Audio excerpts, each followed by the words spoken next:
Hi guys, it's Joseph Colden, and I wanted to make this video because after the interview with Anne-Marie Waters, a few questions came up, were given to me in the comments, and I thought I need to make this video quite clear of where I've been and where I am now.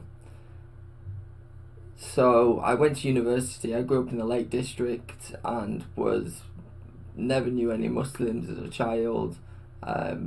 Grew up in an evangelical Christian home. I went to church with my family. We were in part of the youth group. My dad and mum were in the worship team at church. You know, it was kind of an idyllic childhood. But when I got to 18 and wanted to go to university, because where I grew up is very small, I went to Preston University, University of Central Lancashire, and you kind of get open to new ideas, and the time of experimentation.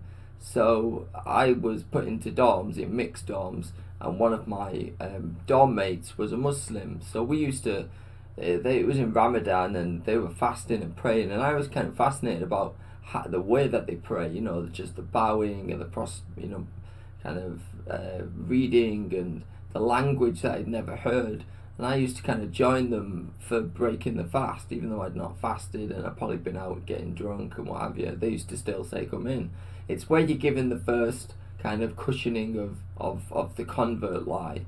So, you know, I left university and kind of had a bit of an understanding that Muhammad came after Jesus, and, you know, I didn't fully understand it, but I went to work in the hospital, and I got a job in the CSSD unit, which is tools and instruments for the hospital. They provide all the tools and instruments for the surgeries that go on. One of the surgeons there was a chap called Dr. Mian, and we used to talk very regularly.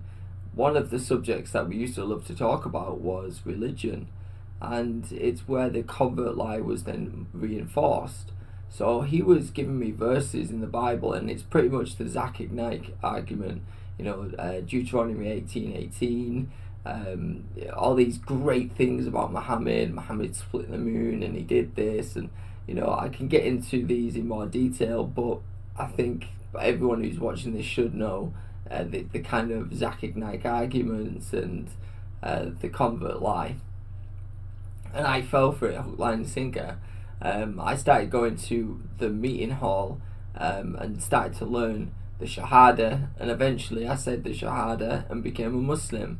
My parents were outraged that I had converted to such a misogynistic religion, but that's partly one of the reasons why I did. I probably wasn't the fully right reason. I had many other reasons, but that was one of them, is this notion that if a wife displeases you, you can divorce her and marry another one. In fact, you can marry 4 wives, and the guys in the group used to boast about this. Some of them used to say, yeah, I've got 2 wives, you know, I've got 1 wife here and 1 wife there, and, you know, they used to boast about it, and I thought, well, that seems pretty good. But now I've learned, you know, the 2 wives, double the problems. So I'm going to get to, it's a long story, but I'm going to kind of cut through it. I ended up moving to Peterborough because I met a Muslim girl and thought the grass was greener, the Lake District is boring, there's nothing goes on there, and moved. So I ended up in Peterborough and was fully practicing my faith by this point, learning the Hadith, learning the Sunnah, and really, you know, going deep into it. Then I moved to Leicester and carried on going into my faith, and it's where I got in touch with a group called Tabligh Jumat. Tabligh Jumat are kind of the evangelists of the Muslim community. They go door to door, knocking on doors, and you know, want to get Muslims back into the mosque. It's like the Jehovah's Witnesses of the Muslims. So I got into this group, and they were saying, you need to read Sahih Bukhari, you need to read Sahih Muslim. So I bought the entire collection. I bought all the books, every single book that I could lay my hands on, I bought.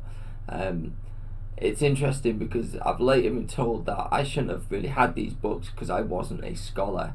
But then when I went to the scholars and showed them certain things, they said, you should learn to be a scholar.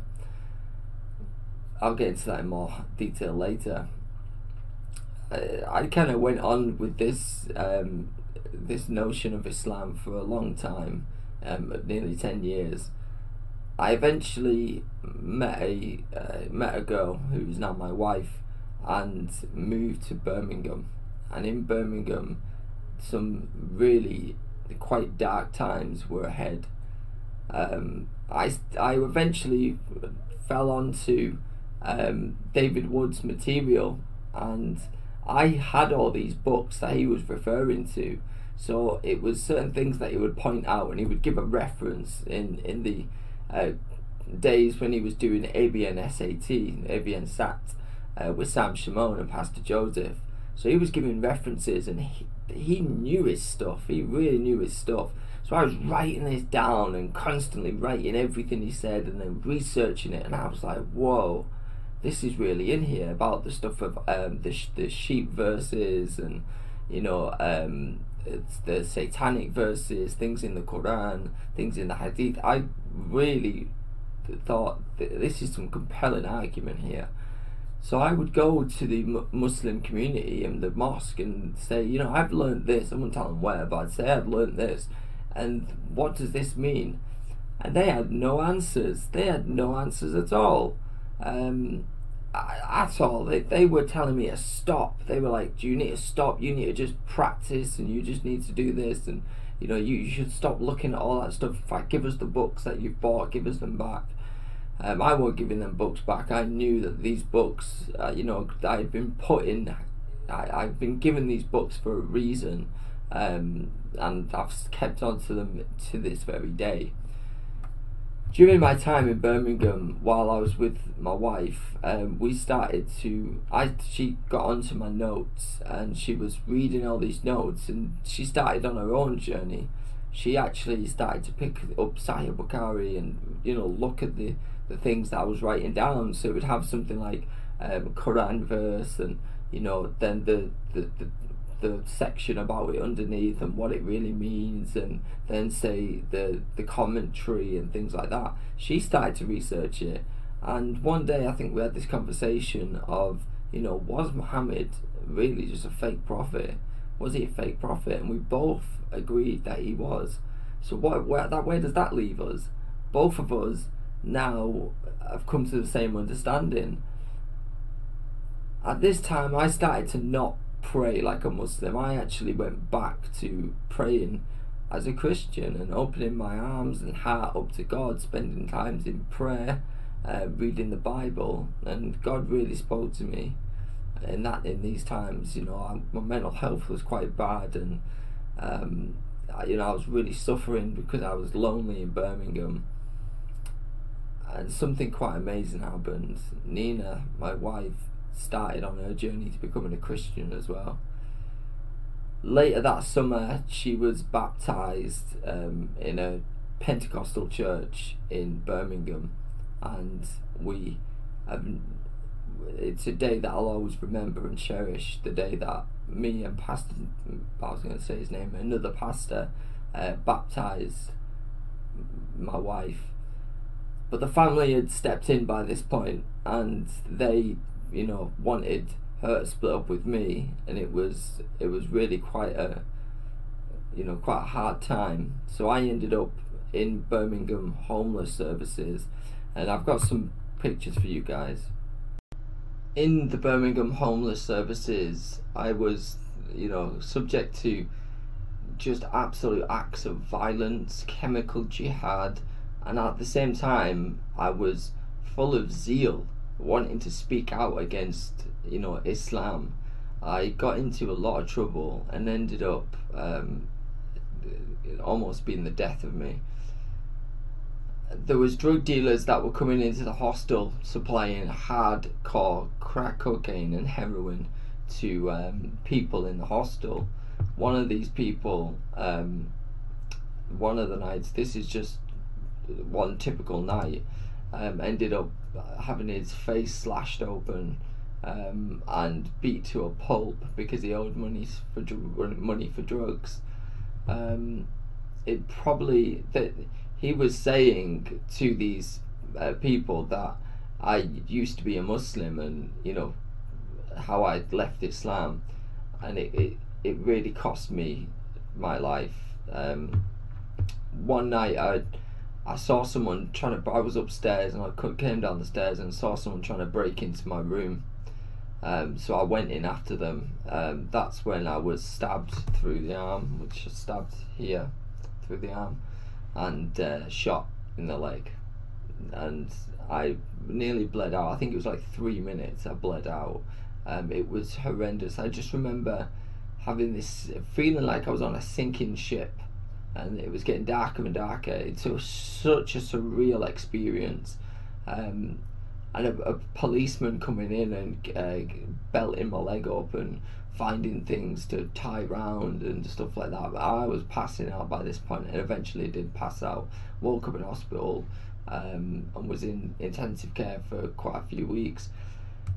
But I still had nowhere to kind of live, so I ended up moving into another hostel from the hospital, and from that hospital the people found out where I lived, and decided to run me over. So one day I was walking out with my dog, and my dog broke loose of the lead. She must have been pulling so hard, because a transit van was revving so fast that it was screaming down the street.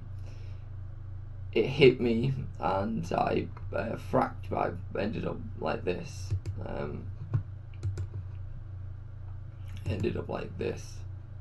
So this was Christmas. So as you can see, I've got a Christmas hat. I broke my neck. My entire face was broken. My eye socket and nose. My femur, ribs. This is me on one of the better days with loads of fucking painkillers down my neck. But I was still recovering from the gunshot and stab wound. So if you think that speaking out against Islam won't cost you your life, think again. It will, and you want to be not scared of these people at all. But always watch your back. Always watch your back, because I'm very, very cautious now of where I go, who I speak to, and what I say, and what have you, because it can end up like this, which is quite unfortunate. But it's kind of why I wanted to make this video of where does it leave me, because me and my wife were both now together. We got back together, and we both are Christian. We left the religion of Islam, and we both are church going Christian. We now have a 2-month-old son, and things are looking up. We're moving from Birmingham. We're moving back to the Lake District to start a new life. But as far as politics goes, we're on the right. We can't be ethno-nationalist, because we're a dual heritage family.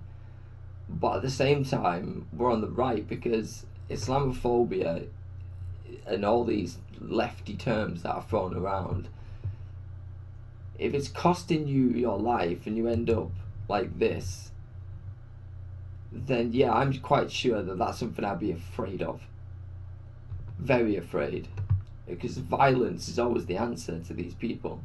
There's never a peaceful dialogue. It's violence. Because if you insult Muhammad and you call out the things in the hadith, and when David Wood makes a video and puts all the little notations up and what have you, I check them out.